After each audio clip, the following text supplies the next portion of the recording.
Hello, मैं नीरज गर्ग आप सभी का स्वागत करता हूँ आपके अपने यूट्यूब चैनल एनजी क्लासेस में।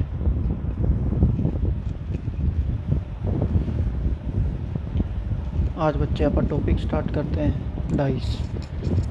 बच्चे आप सभी ने डाइस गिट्टियों के बारे में बहुत सुना होगा। यह टॉपिक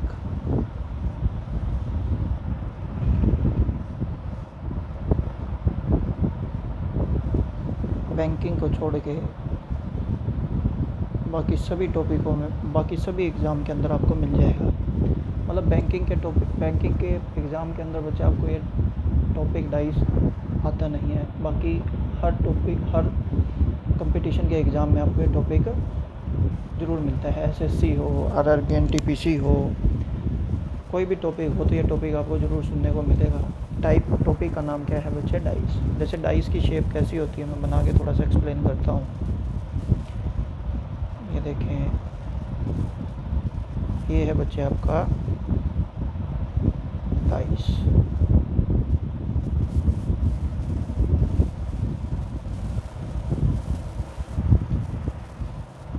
एक, दो, तीन। एक डाइस के अंदर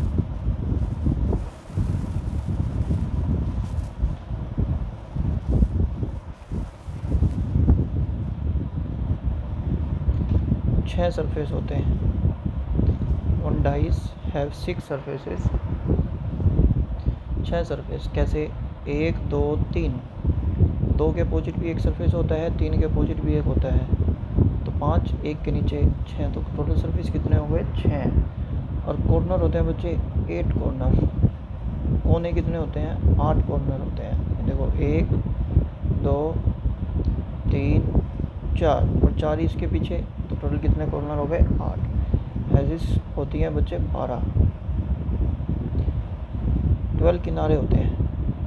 1, 2, 3, 4 और 4 ही नीचे 8, 9, 10, 11 और एक यहाँ पीछे की तरफ होता है बच्चे इसका सरफेस किनारा 12। तो टोटल कितने हो गए बच्चे? 12 एजेस हो जाती हैं। क्यूब एक घन की शेप होती है। अच्छा, एक बात पूछो आपसे, आपने बच्चे गिट्टा पासा ज़रूर देखा होगा। आप है ना एक बारी में at one time only 3 surface can be seen. ये देखो, मैंने भी आपके सामने बच्चे केवल 3 ही फेस दिखाए हैं। आपके पास घर पे गिट्टा होगा बच्चे, पासा जिसको बोलते हो डाइस, उसमें देखना बच्चे आपको वन टाइम के अंदर केवल 3 ही फेस देखने को मिलेंगे। कितने फेस देखने को मिलते हैं? 3 फेस देखने को मिलते हैं। ठीक है, ओके, डन। बच्चे अब सबसे पहले अपन को बोलना ही सीख लेते हैं कि कौन से फेस को क्या बोला जाता है। जो सबसे टॉप ऊपर वाला सरफेस होता है इसको बोला जाता है टॉप सरफेस, जहाँ पर मैंने 1 लिखा है। ठीक, अब जिसके आगे बच्चे ये 2 लिखा है इसको बोलते हैं फ्रंट सरफेस। Front surface.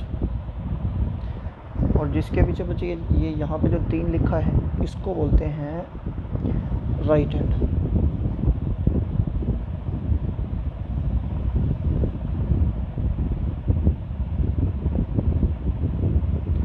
ठीक, जो टॉप है उसके अपोजिट, टॉप का अपोजिट क्या होता है बच्चे? बॉटम। तो इस नीचे वाले सरफेस को बोलते हैं बॉटम सरफेस।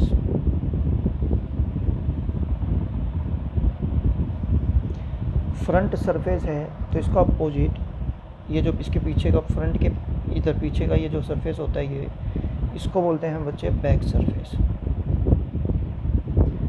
राइट से जस्ट इस साइड वाला जो ये सरफेस होता है इसको बोलते हैं बच्चे left hand surface. I hope so बच्चे ये बात आपको समझ आ गई होगी। तो कहने का मतलब बच्चे जो 3 फेस आपको दिखते हैं उसका जो ऊपर वाला सरफेस होता है, उसको बोलते हैं टॉप सरफेस। ये 2 लिखा इसको फ्रंट, और राइट हैंड वाला राइट, लेफ्ट इसका जस्ट अपोजिट लेफ्ट, टॉप का अपोजिट बॉटम, फ्रंट का अपोजिट बैक सरफेस। समझ आ गई। एक डाइस के अंदर 6 सरफेस होते हैं,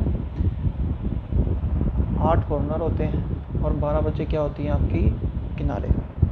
ठीक। अगर मैं इस पूरे चैप्टर का कंप्लीट ओवरव्यू दूं तो इस पूरे कंप्लीट चैप्टर में बच्चे हम क्या क्या पढ़ेंगे वो आपको डिस्कस कर देता हूं आज। सबसे पहली टाइप का क्वेश्चन पढ़ेंगे केस नंबर 1 या टाइप नंबर 1। इसमें हम पढ़ेंगे 1 फिगर क्वेश्चन, जहाँ पर केवल एक डाइस देगा और वहाँ से हमारे को क्वेश्चन का जवाब देना है 1 फिगर क्वेश्चंस। ठीक है। दूसरा केस या दूसरी टाइप के क्वेश्चन हम पढ़ेंगे जिसके अंदर बच्चे हमारे पास आएंगे 2 फिगर क्वेश्चंस,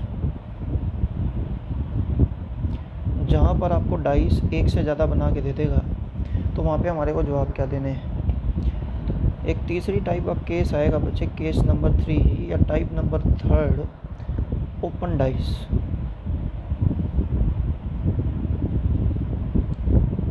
एक बच्चे 4th क्वेश्चन या 4th टाइप के जो क्वेश्चन होंगे वो आएंगे बच्चे आपके पास ओपन डाइस।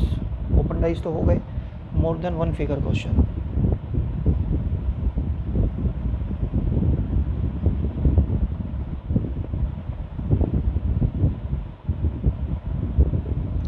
एक 5th टाइप के क्वेश्चन आएंगे डाइस विद एनालॉजी।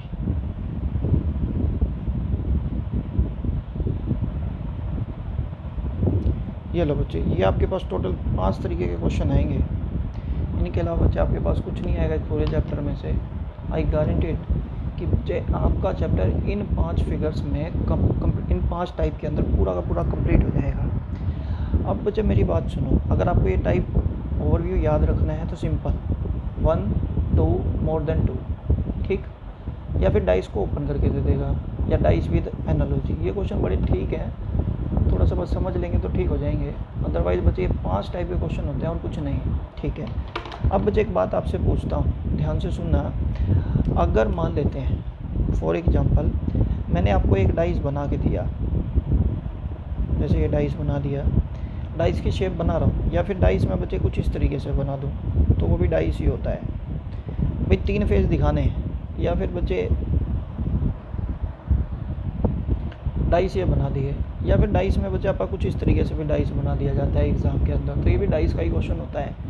मतलब ये देखो 3 फेस इसी तरीके से बनेंगे तो ऊपर वाली लाइन साइड वाली लाइन ने लाल लगा के सीधा वाई की शेप दे देता है, वो भी एक डाइस की शेप बनती है। ध्यान से सुनना।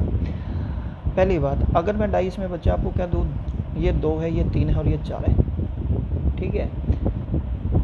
इसको वैसे गिट्टे की जो डाइस की शेप होती है वो बच्चे नॉर्मल जो आप लूडो खेलते हैं उस वाला जो गिट्टा होता है वही है, लेकिन यहाँ पर उस गिट्टे को इस गिट्टे से रिलेट मत करना। इसमें कुछ भी नंबर दे सकता है। जब आपका जो नॉर्मल लूडो वाला गिट्टा होता है वो जो होगा उससे रिलेटेड कौन से क्वेश्चन आएंगे वो भी बात करेंगे। अदरवाइज़ फ़िलहाल बच्चे यहाँ पर डाइस से रिलेशन हम ये तो मान लेते हैं कि डाइस की शेप उस डाइस जैसी होती है, लेकिन क्वेश्चन कैसे आएंगे वो समझ लेंगे। Okay done. ये देखो 2 3 4 है। अगर मैं जस्ट ये कह दूँ इस डाइस में 1 to 6 नंबर लिखे हैं, मैंने बोला इस डाइस के अंदर 1 to 6 नंबर लिखे हैं, मतलब 1 2 3 4 5 6। तो बता 2 के अपोजिट क्या आएगा, आपको क्या पता बच्चे 2 के अपोजिट। भाई 3 4 तो अपोजिट आ नहीं सकते क्योंकि ये इसके एडजेसेंट इसके साथ लिखे हैं। अपोजिट मतलब 2 के विपरीत सतह, फ्रंट के अपोजिट बैक, टॉप के अपोजिट बैक, हाँ कि ना, फ्रंट के अपोजिट बैक, राइट के अपोजिट लेफ्ट। तो बच्चे 2 के अपोजिट हमारे को अगर ये पूछ लेंगे कि क्या आएगा तो बच्चे हम तो एक ही बात कहेंगे, 3 4 को छोड़ के, मतलब 1 5 और 6 में से कुछ भी। सीधी सी बात है। अगर 4 के अपोजिट पूछ लेगा 2 3 को छोड़ के तुम क्या कहोगे, 1 5 में से 6 कुछ भी। ऐसे ही बच्चे 3 के अपोजिट क्या कहोगे, 1 5 6 में से कुछ भी। तो बच्चे आंसर की एक्यूरेसी तो नहीं पता चल रही ना। तो आंसर की एक्यूरेसी पता करने के लिए बच्चे समझना हमारे को मिनिमम 2 डाइस की रिक्वायरमेंट होती है। मिनिमम 2 डाइस की रिक्वायरमेंट होती है। अब वो 2 डाइस किस तरीके से दिए जाएंगे, एक ही डाइस को 2 बार थ्रो किया जाएगा, 2 टाइम्स थ्रो किया जाएगा बच्चे एक ही डाइस को। मिनिमम 2 डाइस की रिक्वायरमेंट होती है और एक ही डाइस की 2 विभिन्न परिस्थितियाँ होती हैं। इन 1 डाई मतलब एक ही डाइस की, सिंगल डाइस की 2 डिफरेंट सिचुएशन आपको दी जाएंगी और उनसे रिलेट करके हमारे को आंसर देने हैं। तो बच्चे सबसे पहले आप क्वेश्चन करेंगे 2 फिगर क्वेश्चंस। कौन से क्वेश्चन, 2 फिगर क्वेश्चन भाई, जिसके अंदर हमारे को डाइस की 2 सिचुएशन, क्या कहा ना, एक ही डाई होता है, डाइस एक ही होता है, लेकिन उसकी 2 डिफरेंट सिचुएशन हमारे को मेंशन करके कर दी जाती हैं। तो उससे रिलेटेड हमारे को क्वेश्चन किस तरीके से देगा वो आपको बता देता हूँ, ठीक है। आंसर अपने हिसाब से निकालेंगे, हाँ कि ना।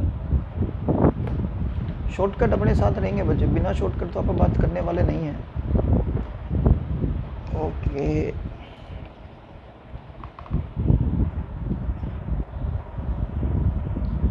शुरू करते हैं। अब बच्चे अगर मान लेते हैं, मैंने आपको बोला जहाँ पर 2 फिगर क्वेश्चन होंगे,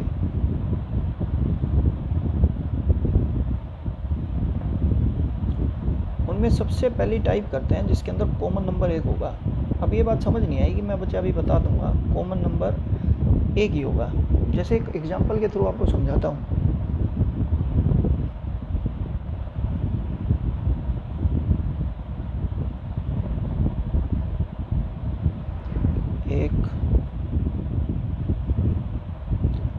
मैंने बच्चे 2 डाइस बनाए आपके सामने, एक ही डाइस की 2 विभिन्न परिस्थितियाँ, 2 different situation in a single die. एक ही डाइस 1 डाई की 2 डिफरेंट सिचुएशन दे रखी हैं। जैसे इसमें नंबर लिख दिया 3 5 1 3 2 4। तो आपसे बच्चे क्या पूछेगा, देखो क्या देगा, 3 के अपोजिट सरफेस पे बताओ क्या आएगा, या क्या देगा 5 के अपोजिट सरफेस पे बताओ, या फिर 1 के अपोजिट सरफेस पे बताओ। कुछ इस तरीके से आंसर दे देगा, क्वेश्चन दे देगा, आंसर अपने को बताने हैं भाई, आंसर किस तरीके से अपन निकालेंगे, ठीक। Okay done. अब सुनो, यहाँ पे आप अगर फोकस कर पा रहे हो ना बच्चे, कॉमन नंबर देखो यहाँ पे भी 3 है, यहाँ पे भी 3 है। एक तो होता है बच्चे डाइस को रोटेट करके देखे जाएँ, भाई देखो 3 है, 3 ऊपर गया इस तरीके से, तो 5 ऐसे रोटेट किया हुआ। लेकिन बच्चे फिर टाइम की ना बहुत दिक्कत आती है एग्ज़ाम के अंदर, तो बच्चे उस टाइम को ही मेंटेन करके चलना होता है। उस टाइम के लिए बच्चे आप क्या करेंगे, बहुत इधर ध्यान देना आप, हमको करना क्या है बच्चे, आप कॉमन नंबर को उठा लो दोनों सिचुएशन में। यहाँ पे भी 3 है, यहाँ पे भी 3 है। ये तो पहली सिचुएशन में 3 है, ये दूसरी सिचुएशन में 3 है, ठीक।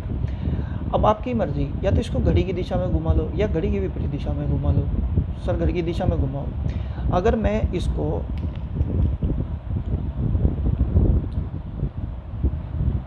क्लॉकवाइज डायरेक्शन में घुमा दूँ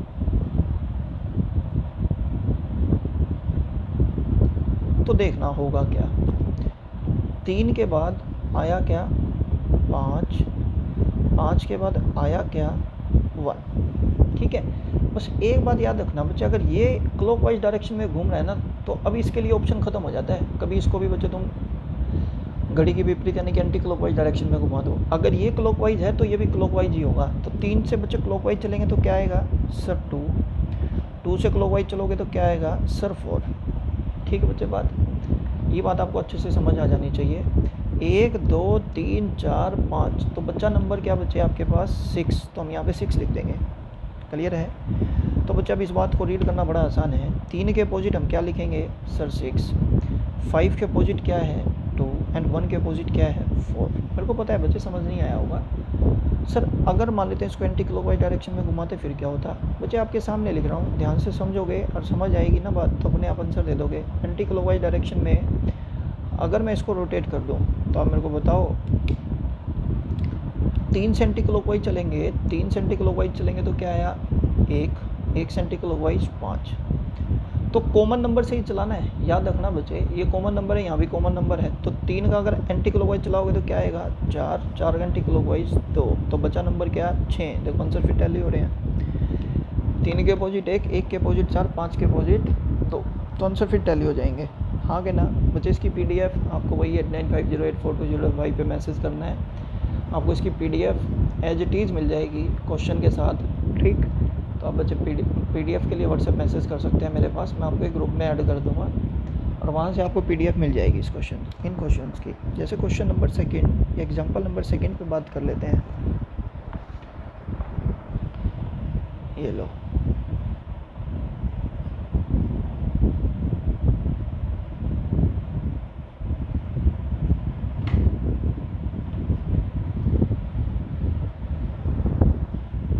फाइव 3 4 4 2 6।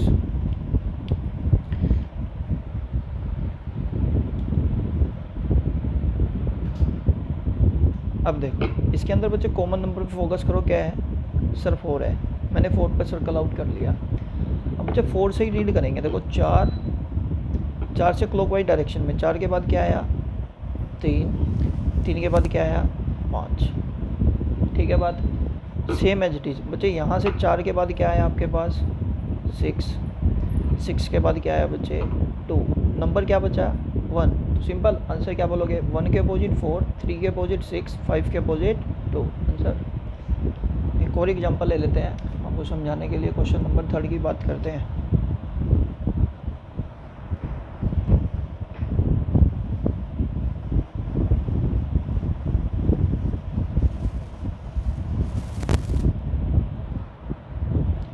थ्री 2 6 1 6 5, ठीक।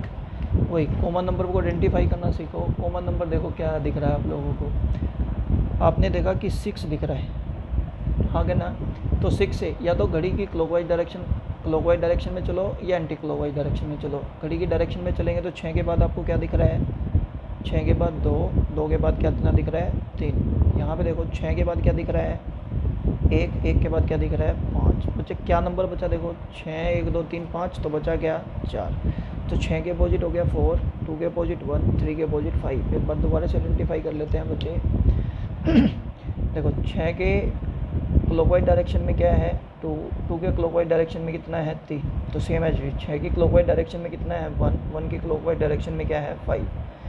6 2 3 6 1 5, जो नंबर बचा वो 6 के अपोजिट में। आज समझ आ गई। एक बात याद रखना बच्चा, अब छोटी सी, आप मेरे को एक बात बताओ, अगर मैं आपको एक बात बोल दूँ 3 के अपोजिट सरफेस में 5 होगा, 2 के अपोजिट सरफेस में 1 होगा और 6 के अपोजिट सरफेस में 4 होगा। मैं इस बात को यहाँ लिख देता हूँ, फिर बात कुछ समझते हैं। 6 के अपोजिट 4, 2 के अपोजिट 1, 3 के अपोजिट 5। अगर मेरे डाइस की सिचुएशन में बनाने की कोशिश करूँ तो कुछ डाइस हमने स्टार्टिंग में बनाना सीखा था, कुछ इस तरीके से बना था। अगर मैंने 6 बना दिया, 2 बना दिया और 3 बना दिया, सोचना तो 6 का अपोजिट क्या आता है 4, वो नीचे आएगा। 2 के अपोजिट क्या आएगा 1, ये इस साइड आएगा। 3 के अपोजिट 5, ये इस साइड आएगा। तो मुझे एक बात बताना, जब आपको 6 दिखेगा तो क्या आपको 4 दिख जाएगा? पॉसिबल नहीं है। या तो आप 6 देख लो या आप 4 देख लो। जैसे ही 4 को ऊपर करोगे 6 नीचे चला जाएगा। जैसे 2 देखोगे तो 1 पीछे चला जाएगा, वो दिखेगा नहीं। अगर आप 1 को देखने के लिए इसको इधर रोटेट करोगे तो 2 पीछे चला जाएगा। तो मैं कहना क्या चाह रहा हूँ, इन 2 अपोजिट सरफेस में से कोई एक नंबर ही एक टाइम पर सीन हो सकता है। कोई एक नंबर या तो 6 2 3 सीन होगा या 4 1 5 सीन होगा। यानी कि 2 जो अपोजिट सरफेस होते हैं उन दोनों नंबर या दोनों अल्फ़ाबेट कुछ भी लिखा हो या दोनों सिंबल में से कोई एक सिंबल हमको दिखता है और एक सिंबल नहीं दिखता। दूसरी बात, अगर मान लेते हैं आप कह रहे हो 6 और 4 दोनों ना दिखें सर, पॉसिबल नहीं है। आप एक बात बताओ, अगर 6 आपने यहाँ लिख दिया तो 4 कहीं ना कहीं यहाँ लिखोगे और वो फिर एक साथ हो जाएगा। तो कहने का मतलब दोनों में से कोई एक नंबर दिखेगा। एक बात को रीड करेंगे, जो दोनों अपोजिट सरफेस होते हैं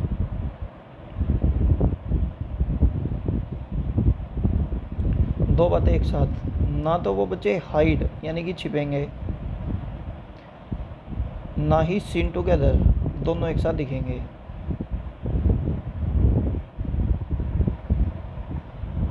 मैंने आपको क्या बोला, जो अपोजिट सरफेस है ना तो दोनों एक साथ छिपेंगे ना ही दोनों एक साथ दिखेंगे।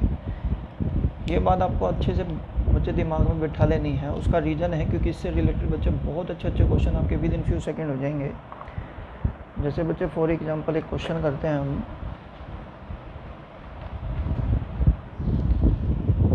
Question number 3। मैंने आपको बोला 2 डाइस की पोजीशन है, देखना 1 2, एक ही डाइस को 2 बार थ्रो करके दिया है। इसमें आपको नंबर लिखा है 3 2 6 और यहाँ नंबर लिखा है 6 4 1। आपको कह देगा which of the following option is correct. देखो एक आंसर की फिगर आपको ये दे दी, एक आंसर की फिगर आपको ये दे दी, एक आंसर की फिगर आपको ये दे दी, और एक आंसर की फिगर आपको ये दे दी। इसमें लिखा है 4 5 6 3 4 5 1 2 3 3 5 2 A B C D। ये बच्चे आपको 4 ऑप्शन एक क्वेश्चन के दिए हैं, ठीक है। अब देखते हैं बच्चे इस क्वेश्चन का आंसर हम किस तरीके से आइडेंटिफाई करेंगे। देखना, आप मेरे को वही बताओ, आपका कॉमन नंबर कितना है 6, यहाँ पे भी 6 है, ये भी 6, ठीक। 6 से बच्चे क्लॉकवाइज डायरेक्शन में चलेंगे तो 6 के बाद आपके पास क्या आ रहा है 2, 2 के बाद क्या आ रहा है 3, ठीक है। अब यहाँ पे फॉलो करो, 6 के बाद वही, ये क्लॉकवाइज डायरेक्शन में है तो ये भी क्लॉकवाइज डायरेक्शन में चलेगा, तो 6 के बाद आपके पास क्या आ रहा है 1, और 1 के बाद आपके पास क्या आ रहा है 4। आपको नंबर क्या नहीं दिखा 5, तो आप सोचना 6 के अपोजिट में नंबर आएगा 5, 2 के अपोजिट में नंबर आएगा 1, 3 के अपोजिट में नंबर आएगा 4। तो वही आइडेंटिफाई करेंगे बच्चे, 6 के साथ 5 नहीं दिखेगा, 2 के साथ 1 नहीं दिखेगा, 3 के साथ 4 नहीं दिखेगा, ओके ना। अब इधर देखो, अब मैंने कहा 6 और 5 एक साथ नहीं दिखेंगे, देखो पहले ऑप्शन में 6 और 5 एक साथ दिख गए, क्रॉस। दूसरे ऑप्शन में 3 और 4 है, एक साथ नहीं दिखेंगे क्योंकि एक दूसरे के अपोजिट है। तो अपोजिट सरफेस के लिए अपन एक बात याद की कि दोनों अपोजिट सरफेस ना तो एक साथ दिखेंगे ना एक साथ छिपेंगे, तो 3 4 देखो एक साथ दिख गया, तो ये भी क्रॉस। 1 2 वो भी एक दूसरे के अपोजिट सरफेस में है, वो भी एक साथ नहीं दिखेंगे, ये दिख गया तो ये भी क्रॉस। तो आंसर क्या हो गया डी। डन। आज का सेशन बच्चे आपको कैसा लगा कमेंट बॉक्स में लिख के ज़रूर बताना। चैनल को सब्सक्राइब, लाइक और शेयर करना मत भूलना। Thank you.